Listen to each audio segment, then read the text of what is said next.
Following your post on Cern Basher's Bitcoin growth curve, I had a two-part question.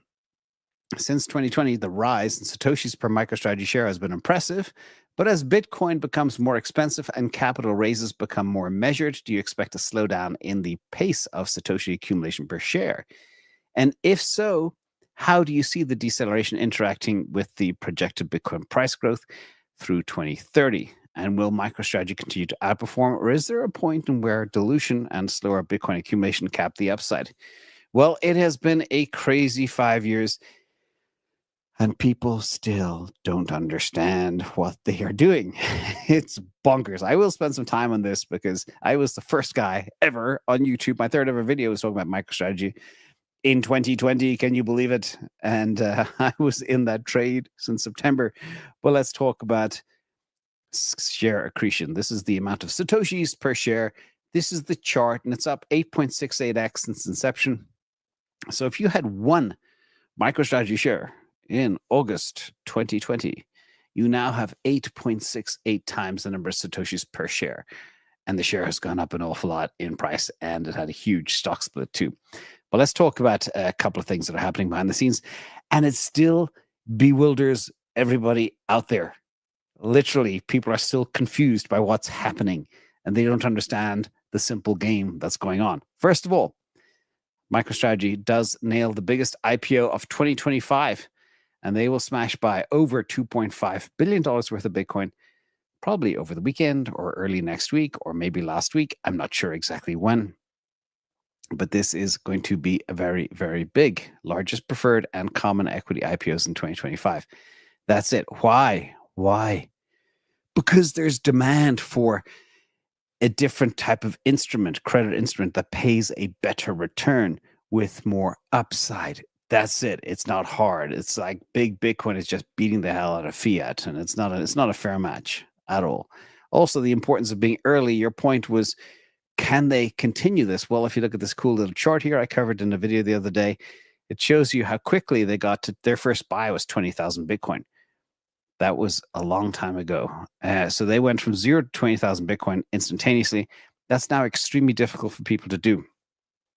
And a lot of other companies here are trying to get to that level. Sometimes it takes a long time just to get to 1,000 Bitcoin or 20,000 Bitcoin. And that's Meta Planet there in green that just got to, or is getting close to 20,000 Bitcoin. So the point is, the importance of being early is always important in such disruptive assets. The other thing as well is, per Global M2, Bitcoin has a long way to cook.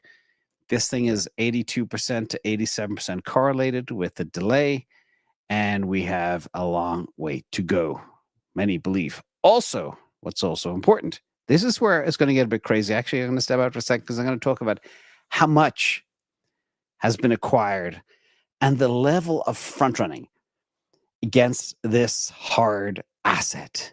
Okay, this tickles my fancy, as they say.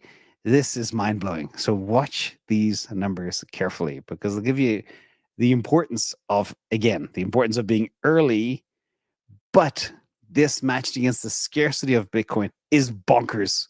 Bonkers, ladies and gentlemen. MicroStrategy has purchased 499,000 Bitcoin since January 2024. That's a year and a half, okay? Bitcoin issuance during the time is 246,150 Bitcoin.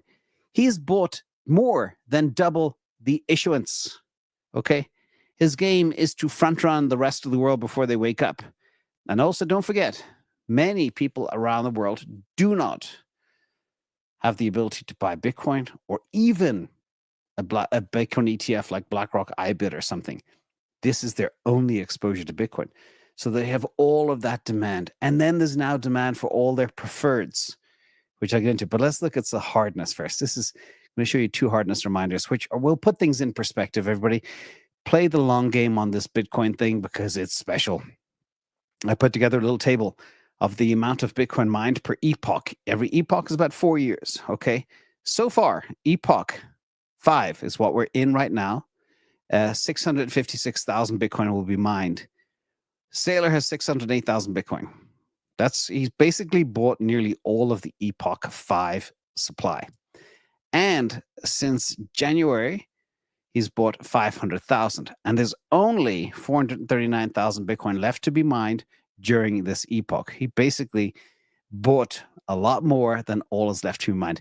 But most importantly, if you look forward to epoch 6, 7, 8, 9, 10, going out the next 20 years, Saylor has more already than all of the Bitcoin that will be mined between the year 2028 and 2044.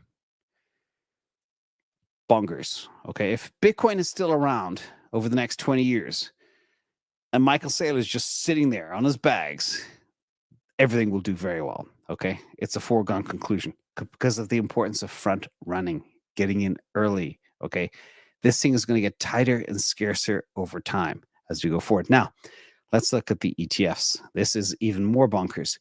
ETFs now hold 1.273 million Bitcoin. Okay, they have bought 20 years of supply. They bought all of Epoch 5, all of Epoch 6, all of Epoch 7, all 8, 9, and 10. So, but the whole 20 years of supply is now housed within the ETFs. Okay, anybody else coming to get it is going to be SOL, which is a technical term. And this is the multiple infinite money glitches that exist right now. Okay, back to the point. Can they continue? Well, they get more and more creative every single time. And this is freaking people out because they don't understand it. But there's not only just MicroStrategy stock. There's STRF, STRC, the brand new one. That was the biggest IPO. STRD and STRK. We'll talk more about STRK in a minute. Tons of questions regarding this because everybody who watches my show has massive multi-million-dollar bags of MicroStrategy because they got in early. So congratulations. And the final point I do want to make regarding this question, it's not a fair fight. People are bewildered. Once more, they don't understand how this MicroStrategy company and this Bitcoin thing is having it so easy. Well, think of, thank you AI for doing this for me. This is Bitcoin boxing against fiat. It's not a fair fight. Okay. Okay, the Federal Reserve prints money out of thin air all the time. It's stupid that it's even allowed. It's backed by nothing. Okay, look at the scarcity here. Shocking. Anybody who has no Bitcoin and doesn't understand anything about Bitcoin but can read a simple table of numbers that looks at this, they'll get it and they will get exposure. So send this little table to your friends and family.